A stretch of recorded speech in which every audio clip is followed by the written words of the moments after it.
Someone just remind us of what you said on mental stigma. Connotative way now. Connotative stigma. What is stigma? What is stigma? Like the label, something like the label, like a label, the place, like an identity. Or identity. Stigma is like an identity.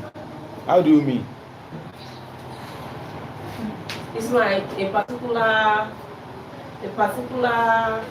I don't know, maybe habit or character that you are known with.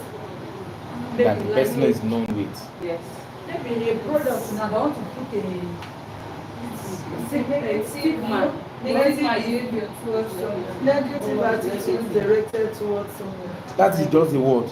When we are talking of stigma, we are talking of a negative attitudes and belief that maybe society holds towards a particular person. That's what we call stigma.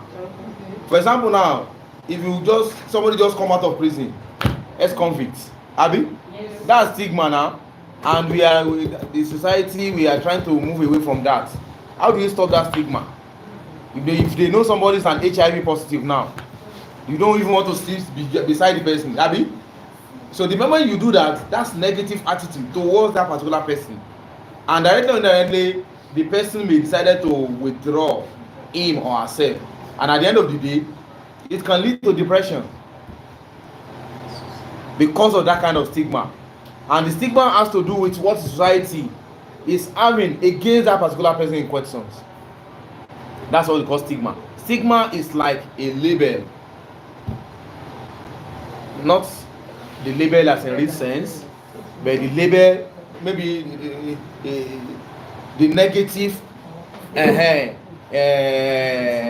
negative theme that is directed towards a particular person or family. You can have stigma in a particular family that the whole environment will direct that particular stigma to them.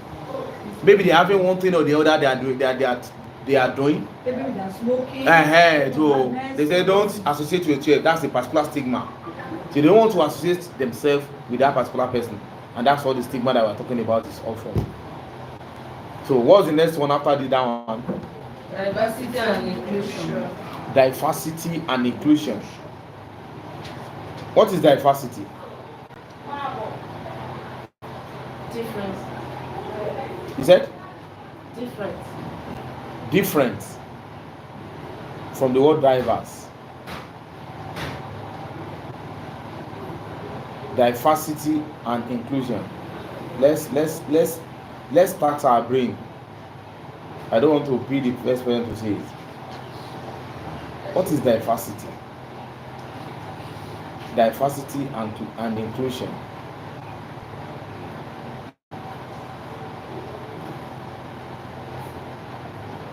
As you have a diverse opinion now. Different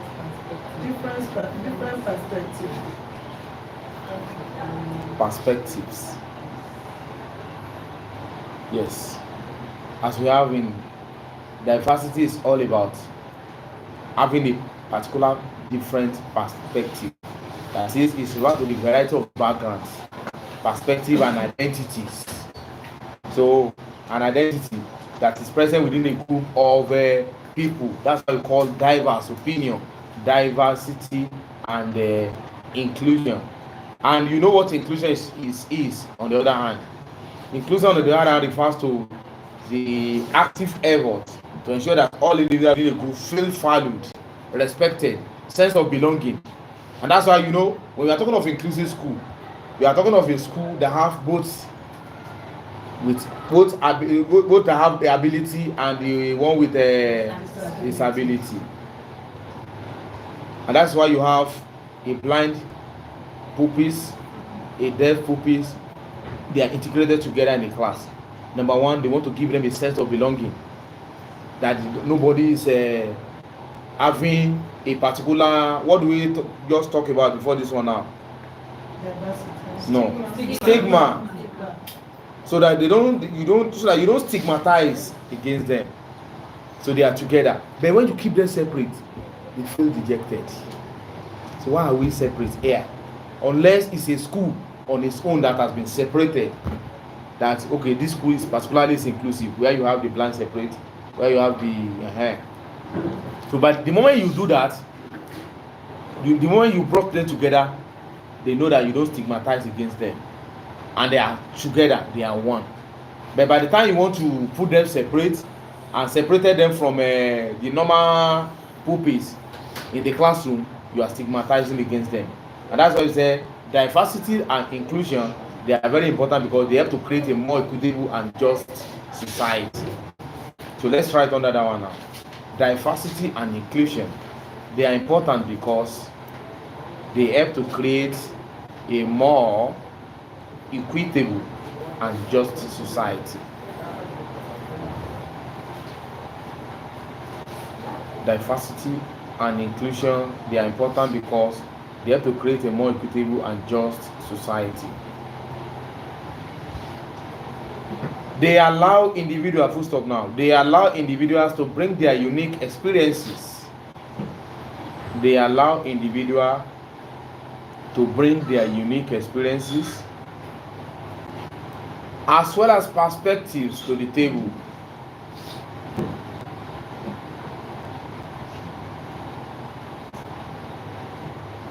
As well as what? Perspective to what? Bring their unique. To bring their unique experiences as well as perspective to the table.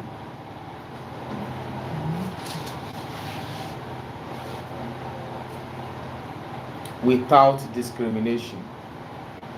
Without discrimination.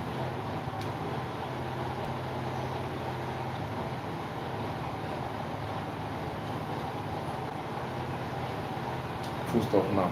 Diversity on the other hand,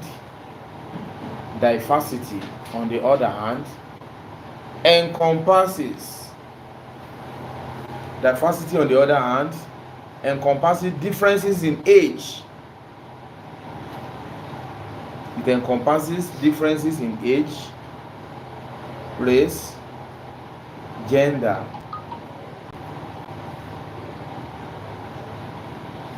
sexual orientation,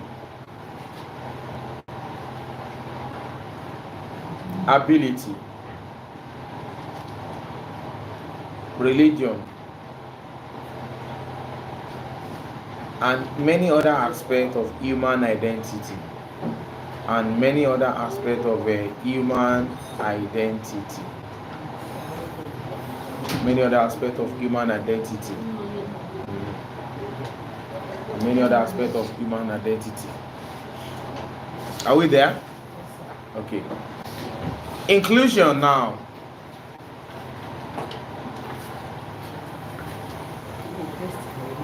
Okay.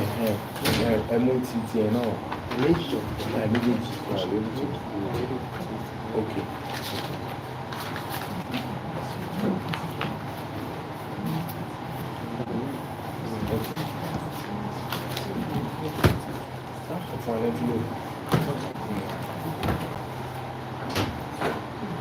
Where are we?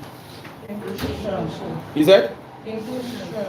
Inclusion refers to the active efforts. It refers to the active efforts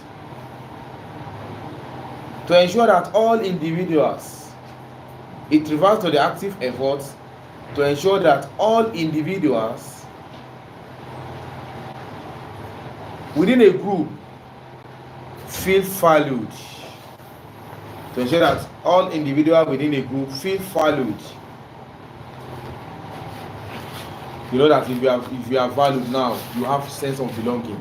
That means somebody out there cares for you. It's like when you go on a trip now.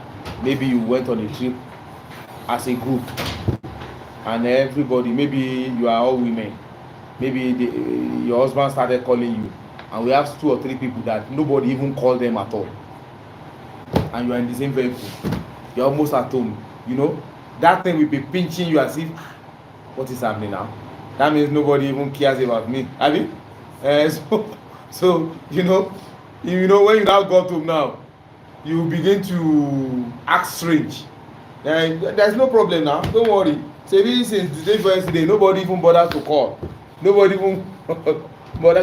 You feel dejected at the face of some other people that are there. So what we are saying in essence is that the inclusion, I mean diversity and inclusion, it enables one to feel valued and respected. If you are valued, definitely respect is going to follow it. You feel valued, you feel respected and supported. It refers to the active effort to ensure that all individuals within a group feel valued, feel respected and supported. So we are full stop now. It refers to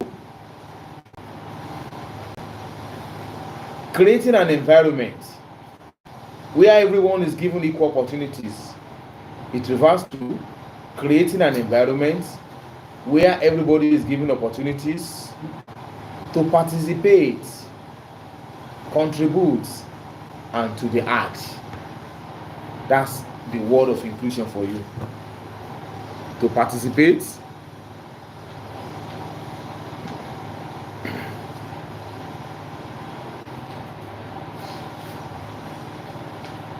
to contribute, and to the act. You now see now that diversity and inclusion now, they are one of the contemporary issues that we have in psychology. So, you know, inclusivity plays a lot of roles, especially where we have people with disabilities. The moment you begin to discriminate against them, they feel rejected. But by the time they are incorporated, they feel belonged. They have sense of belonging. They feel respected. It is then you can know that if you will ever see a dumb patient, they can gist. If you have ever made them, just be seeing them. They can do it for 3 hours non-stop. The moment they see somebody that I don't know whether you have seen them before, they will just and they will laugh. You know, that is like traveling abroad and you now see somebody that say Ekaro. You know, you just look at this. Or you just add somebody saying Kedu. Even though you don't even understand the Igbo, you know Kedu say na Igbo language be that. Or you say somebody say so. So you feel that sense of belonging, at least in this area. I have in Nigeria here, where you can say Oga, which tribe you come from, you begin to blow your pidgin, and you know from there now you get along and you have a sense of belonging. That's exactly what we are talking about. What's the next one? Artificial intelligence. Artificial intelligence and mental health. What role does artificial intelligence and mental health plays in psychology? What roles do artificial intelligence and mental health plays in psychology? Do AI and what role do artificial intelligence plays in what? In plays in psychology. What role do you think they play?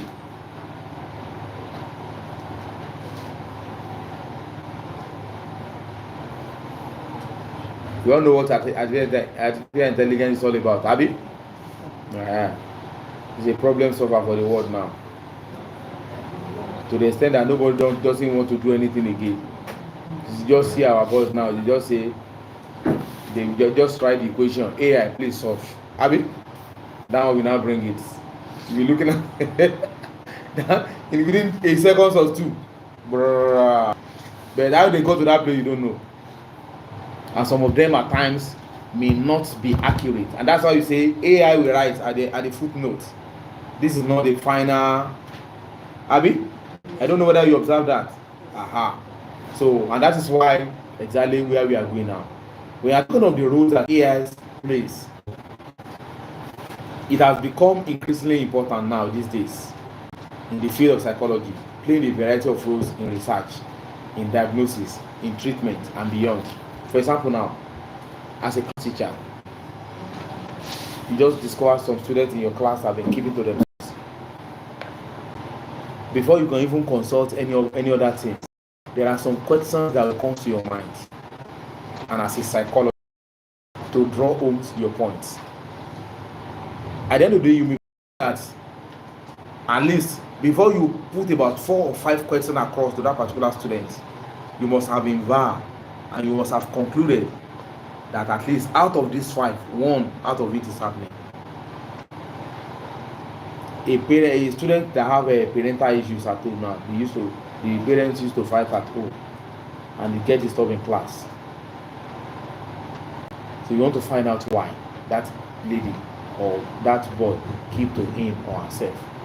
But at the same time, a boy that doesn't have what it takes to come to school, especially when you visit public schools. Private school, you can see little there. But by the time you come to public school, you have a lot of samples. More than enough. You have some. Every month, watch for him. Every month, I buy bread for this children, 10,000. No, sometimes every day, I feed the children. You buy biscuits, buy the bank. Because they will not come to school with anything. Nothing. No sandal, nothing. Some of them barefooted. I went on supervision the last time. Even they don't even wash the uniform. The parents. My area. Some of them will carry norms to the school back in the morning. So psychologically, imagine that kind of situation. Can you compare that kind of setting with another settings? A settings of where everything is supposed to, everything was in order. And the rate of their learning will be very, very different. The assimilation will be different. There are some food that you eat that will boost your intelligence. Abi? Yes. There are some that you eat as children, that you may at the end of the day find yourself wanting in one area or the other. But the parent doesn't care. So even some of these parents that we have now, apart from the fact that they just give birth to this particular children, they don't do any other thing else. I'm telling you, no other responsibilities. They don't even know. By the time you get to the streets around 7:30, 9:10 in the evening, you see small children roaming the street. I begin to ask myself, where is this children? What are they doing here now? Where is their parents? In a same situation, how can 6, 7 years old be found outside 9:30, 10 o'clock? What is he looking for?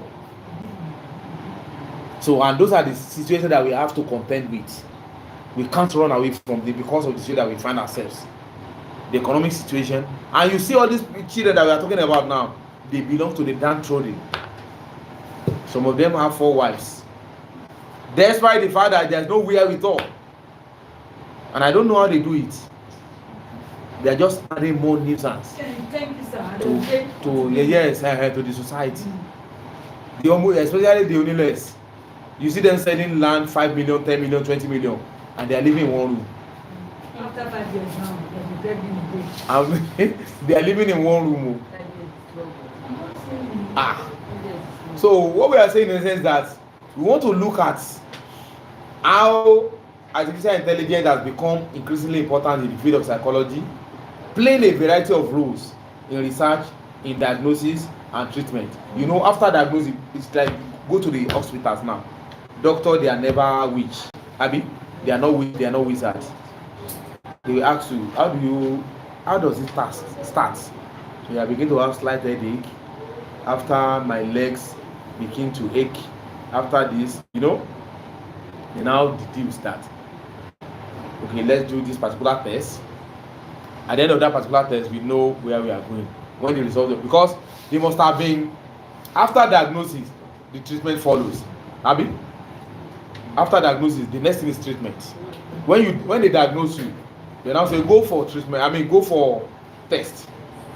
When the result of the test to confirm what they have diagnosed, and they begin treatment. So the same thing AI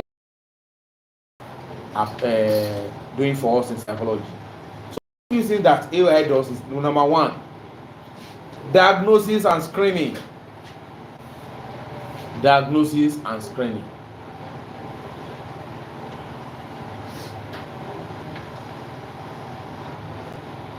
So AI help us, psychologists in bracket now. AI help us, or AI help psychologists to assess mental health conditions more quickly and accurately. To assess mental condition more quickly and more accurately through analyzing patients' data. To assess mental health conditions more quickly and more accurately through analyzing patients' what? Data, such as speech pattern, or as we have in speech patterns, facial expressions, Analyzing patients. Analyzing patient data, as we have in speech patterns, facial expressions,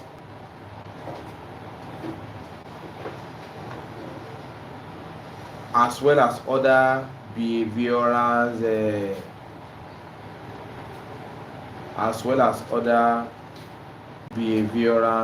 indicators.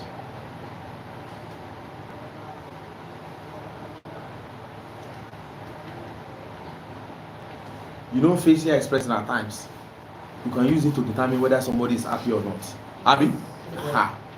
Because you know, when we are talking of happiness or sadness, it's from the within. You not even know the thing that will make your face strong, because this thing is from the within. Happiness, you don't buy happiness. It just comes from what? From within. You just begin to smiling. You begin, you don't know that thing that will be giving you that joy, and you begin to smile. And the other way, when the other one happens as well, no matter how, just strong with what happened, Akilo said it, and the kind of friend somebody, so both of them comes from within, both happiness and either sadness or whatever, as the case may be, both of them come from within. Number 2, therapy and intervention. Therapy and intervention.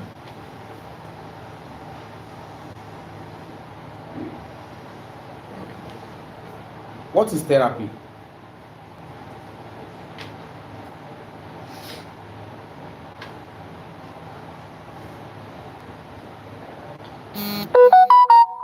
What is therapy? Intervention, yes. It's like a routine exercise. Therapy is what? Like a routine exercise which is being carried out for a particular purpose, or to cure or to correct a particular ailment. You just mentioned the word now. When you say therapy is a routine exercise, that what? That is being carried out. That is being carried out To cure or to correct a particular illness or for a particular purpose. Yes. When we are talking of therapy and intervention, it's one of the AI intervention in psychology. It allows the patient to receive support or assistance. And therapy, on the other hand, is like an interactive tools. Interactive what? Interactive tools to bring succor, as an SUCCOR, to bring succor to the patient in questions. Whenever you have it's only in psychology after diagnosis is to reel out the therapy and intervention. Whatever intervention that you apply in order to drowse down the tension, or in order to keep calm a psychological issue in any patient, is what we call intervention. So therapy is support to patients with mental health conditions, whereby you allow them to receive ongoing support and assistance outside traditional therapy sessions. So on the other hand, the act of receiving support, the act of receiving treatment so as to bring succor, is what we call therapy. Is the act of receiving support or act of receiving support in order to drive that the tension is what we call therapy.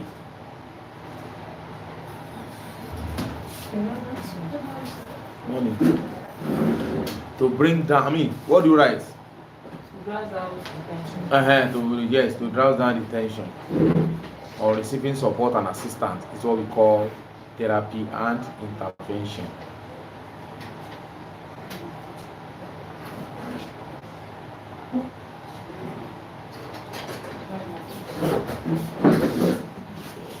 The third one, to drowse down the tension. Drowse down. DROWSE.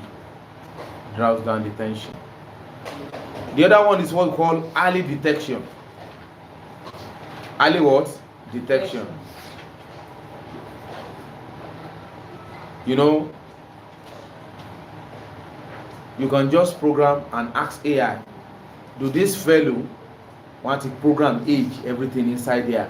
Do this fellow likely to have psychological problem later in life or in the next 10 years? And AI will tell you that in the next 5 years or in the next 10 years, this fellow may likely have. So that's what we call early detection. And once you have detected earlier now, you now begin to do what? Intervention. That's one of the things that AI does. They will input the age. When you see all those machines, they input the age, they input the color, they input the size, they input the weight, and say this particular fellow in the next 5 to 10 years, did he or she likely to have psychological problem? AI will not bring it. Yes, at this also time in 2025, in 2026 and 2027, if guy is not taking, he's going to have so and so. So that's what we call early detection, and you can now deal with it as early as possible, so that it's not coming to pass. Yes, there is a machine for that.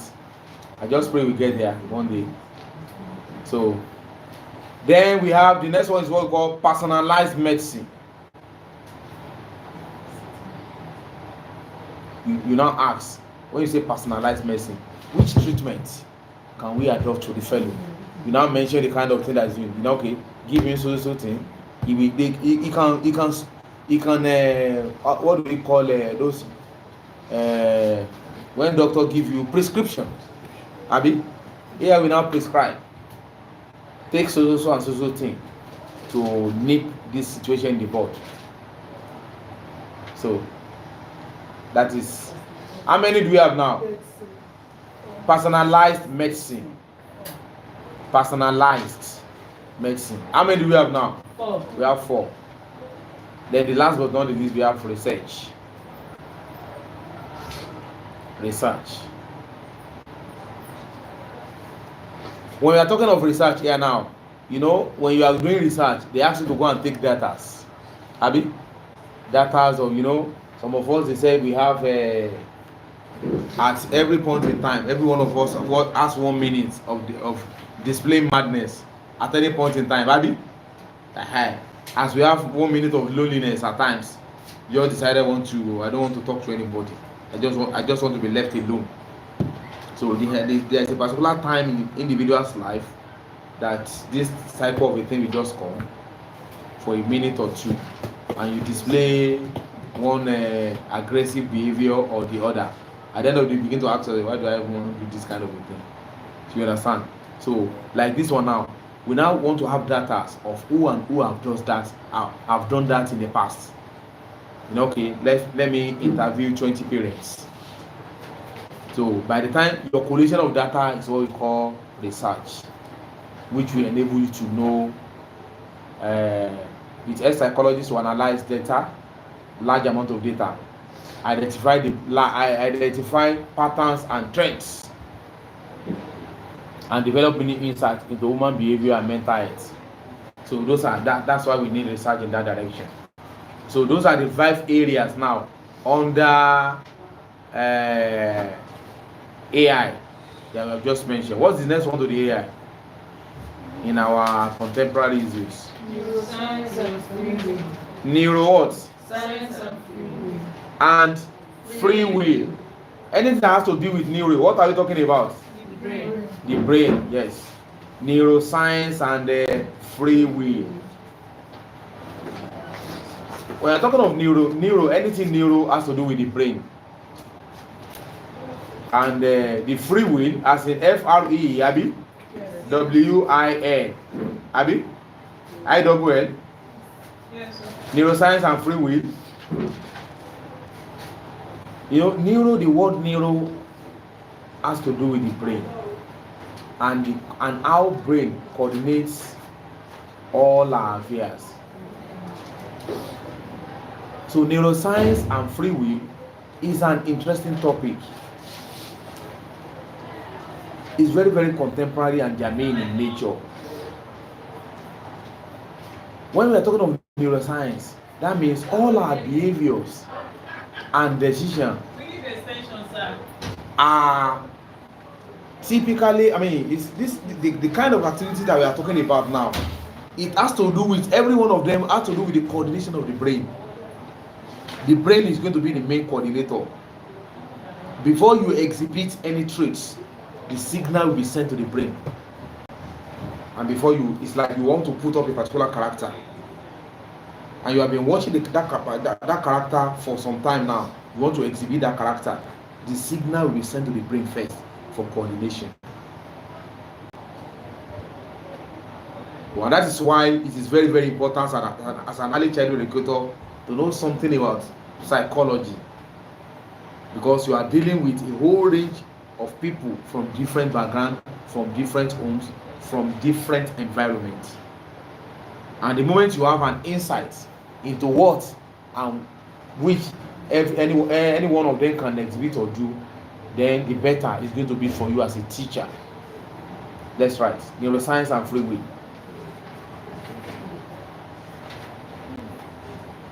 This implies that all human behaviors,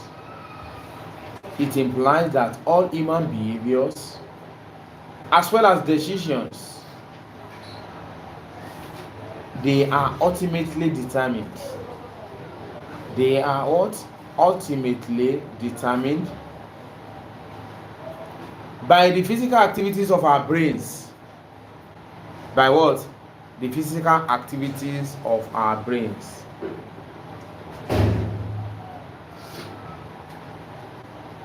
What is this one? By physical activities of our brains. By physical activity of our brain. Full stop.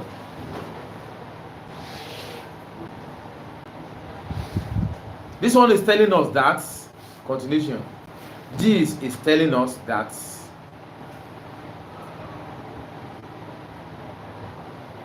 our sense of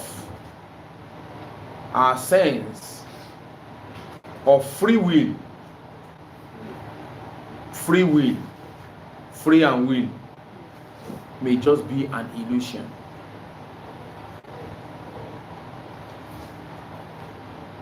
And that our choices can be greatly determined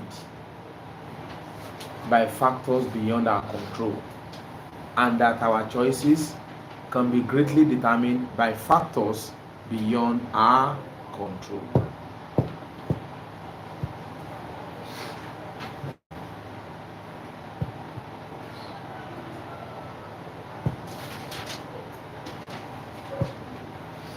What is this one telling us now? It is telling us that our brains give birth to what we call consciousness. If somebody wants to be unconscious, it starts from the brain. You know, the brain coordinates all our activities. The moment you have a minus there, that's where the problem starts. It coordinates all our activities.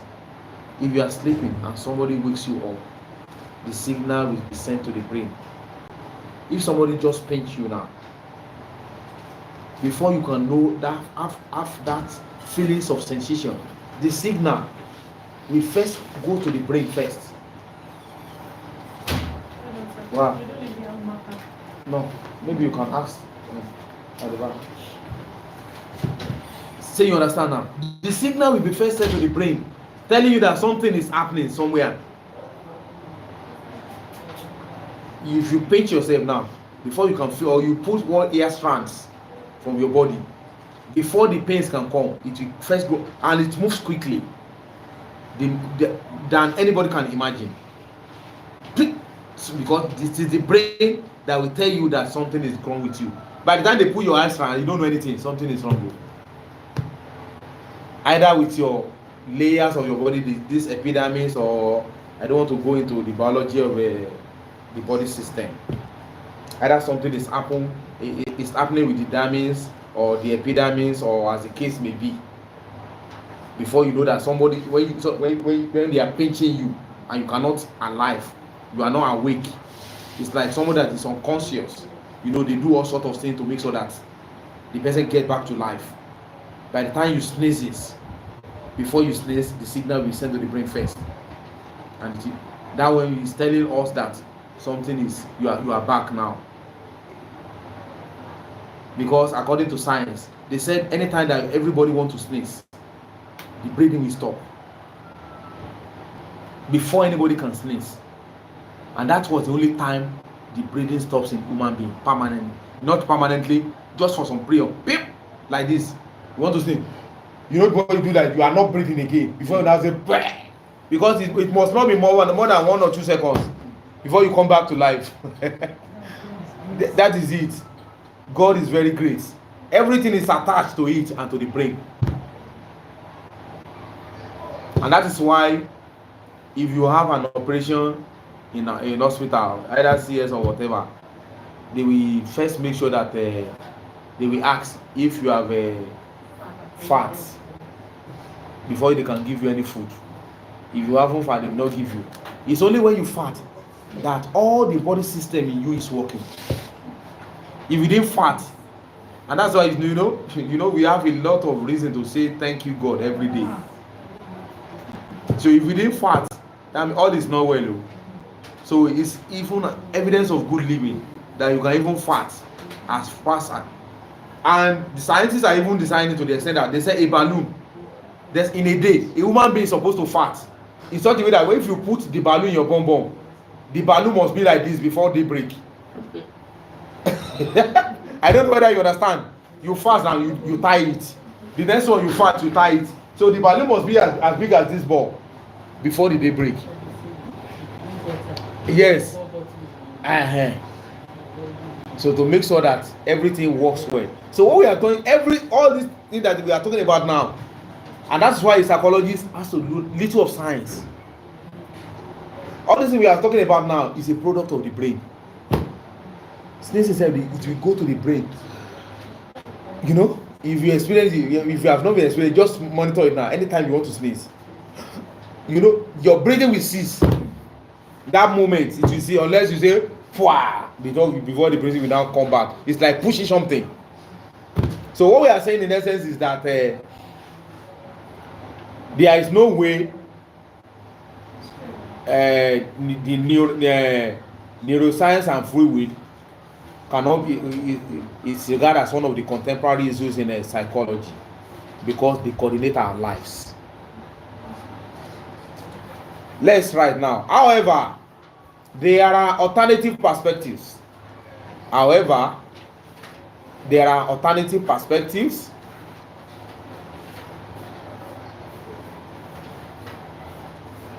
That suggest that our brain activities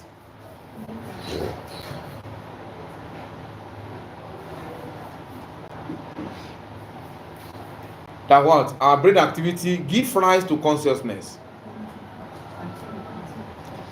This passage suggests that our brain activity give rise to what? Consciousnness, and that consciousness is able to exert. Yes, where are you? There are alternative activities that suggest that our brain give rise to consciousness.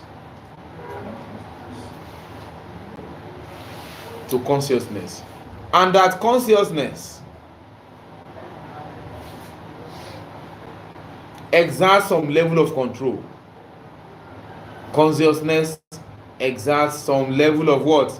Control over our behavior and decisions.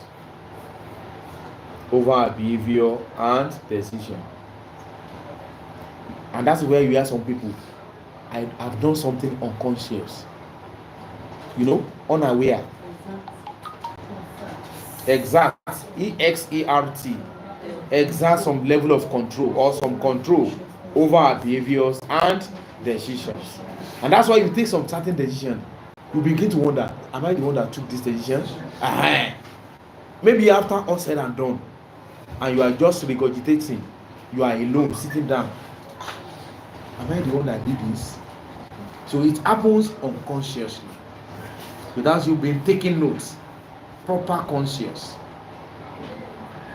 And that is why we say we have a down moment. It is a moment of what we call moment of reflections. When you begin to reflect on what you have done, begin to reflect on happenings of the day. I say, one of the decisions I took today, this one is not too good. Let me make amendments. And by the time you now made that particular amendment, the patient in question will now say, I said it. That's not madam. I said it. By the time you say sorry, that's not. The person will now say, I said it now. That's not madam.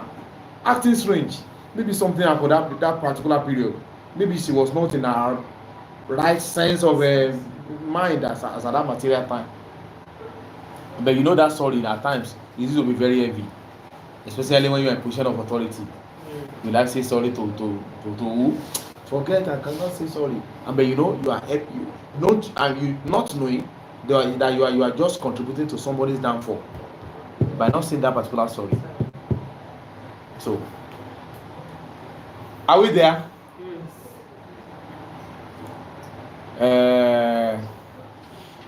What's the next one? After that one, our next.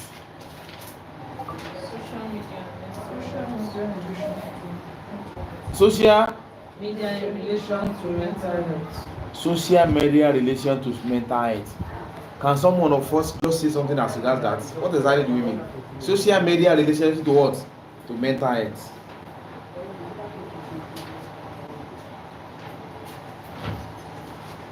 Social media relationship to mental health. You know what mental health is all about? Abi? Okay. Please, after the class is issued, I don't know if Mr. Wada informed you that she should still be. And also, all the topics that are taught by each lecturer, if you can just flip through your handout and just list them out. We want to compile all the handouts so that each student is going to be having all the handouts by the end of the semester. Just the only topics by each lecturer.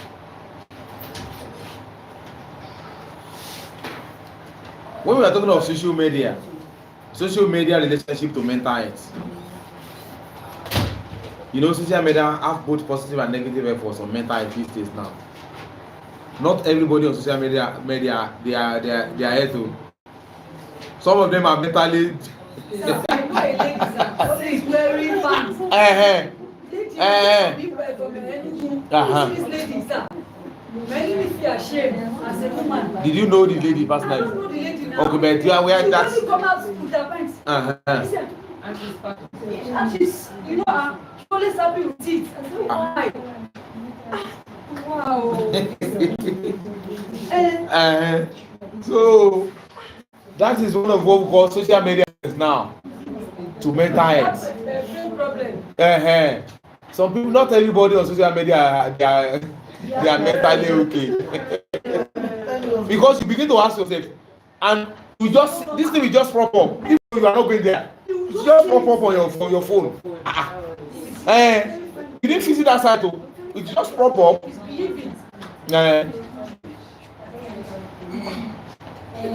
Though social media can provide a platform for social connection and support, but it is beneficial and at the same time very detrimental. And that is why some of us, especially and this thing that I want to say are supposed to be common among we teachers. We don't see giving phones, the phones that that's not censored. One, the phone that is not monitored, the phone that is not cultured to children. You know, there's what we call child lock, and this one will enable you to visit, your children to visit particular area that you want them to visit, and we debar them for visiting the other side that you don't want them to visit.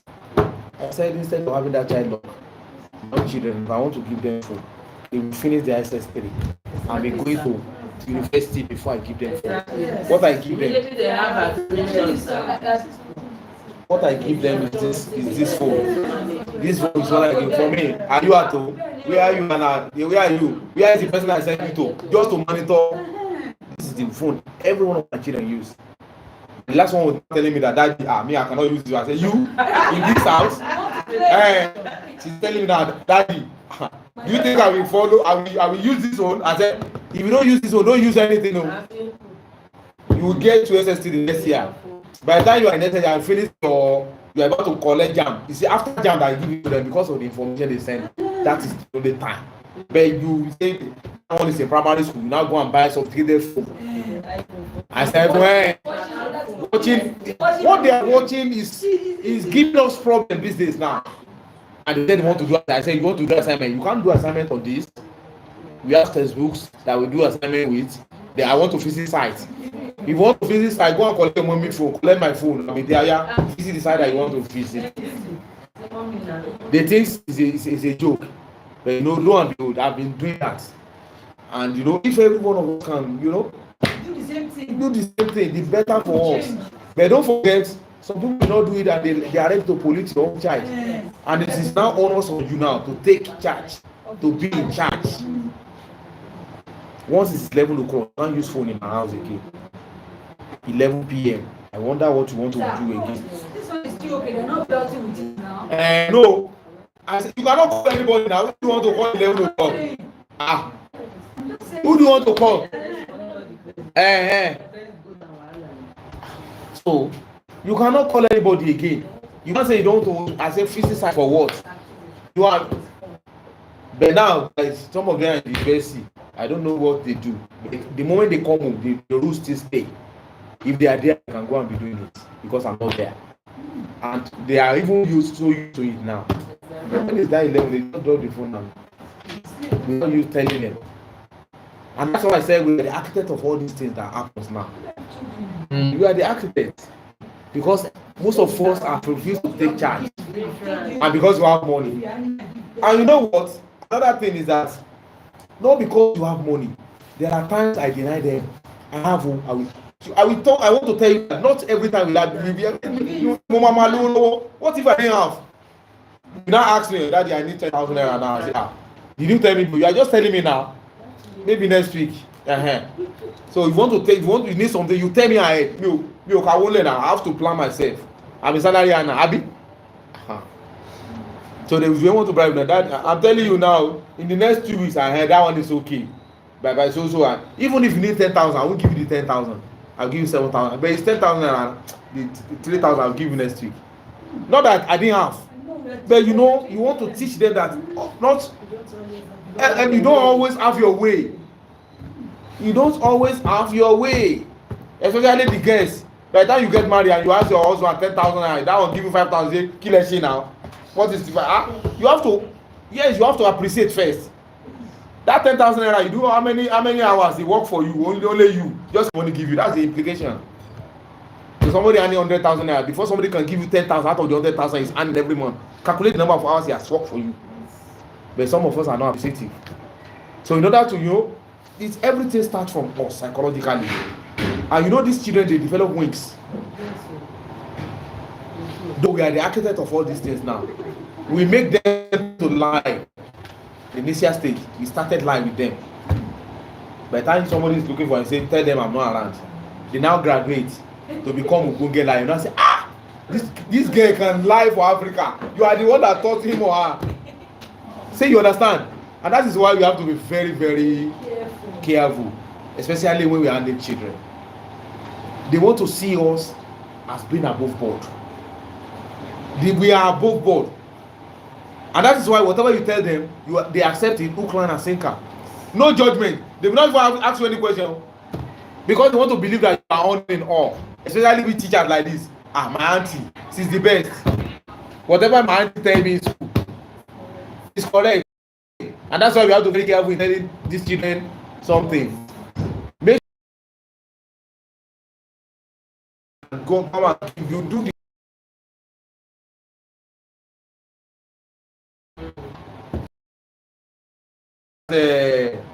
as his way. AI origin, seven A's. By the time they get to school, they don't know anything. They are the ones that do surgery and they forget scissors inside the. They forget cutting wood. It has happened. I'm telling you. So, and that's why you have to be very, very careful. So, in all this, social media has contributed positively and as well as negatively. On the positive side, social media can provide a platform for social connection. That's on the positive side. Social connection and support, which can be beneficial for mental health. You see some of the signs they do, how to increase your mental health. I don't know whether you have seen that post. You can do like this to check your whatever. And you can be doing like this to check whether your brain is working well. To check whether you are not liable to have stroke at any moment in time. You know there are some people that cannot fold their hands like this. Am I blind? That cannot fold their hands like this. They cannot even do like this. All those ones happens on social media. They okay, tell me whether your breathing is okay. Those are positive aspect of it. If you see the negative, look at the example that I have given now. That lady. So on the negative side, social media can contribute to feelings of loneliness, isolation, and anxiety as well. That's on the negative side now. Social media can contribute to what? Loneliness, isolation, and anxiety. That's why you can see somebody that can stay indoor for 24 hours in as much as he has home. No communication with anybody. You have data, you have everything. Just, begin to look at all sorts of things. All sorts of things under the sun. Either negative or what? Or positive. Looking at all sorts of things under the sun. Negatively or positively. So, all these ones, it can also fuel some of us that doesn't have negative instinct before. If you watch negative things on social media, you begin to search for it later. I'm telling you. Negative comparison, negative social comparison.